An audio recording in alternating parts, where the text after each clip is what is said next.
खबर शामिल करेंगे गखड़ मंडी से नुमाइंदा खसूसी अकमल आकिब की। पहला मोहम्मद नईम मरहूम memorial junior one day cricket tournament Pakistan Ittehad cricket club और गखड़ टाइगर क्रिकेट क्लब के माबैन लाइन पार चौधरी मोहम्मद अशरफ के शैलर ग्राउंड में खेला गया।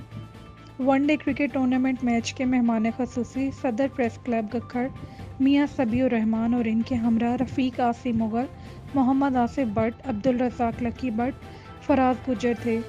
दीगर मेहमानों में शामिल इम्तियाज़, मोहम्मद अकबर, ब्राउन ट्रैवल्स और दीगर लोगों ने शिरकत की। मैच को देखने के लिए शायकीन क्रिकेट की कसीर तादाद ग्राउंड में मौजूद थी। क्रिकेट टूर्नामेंट का इनेकाद अवैस अंसारी, रसाम अंसारी, अंसर भाई और इनके रुफ़का ने किया।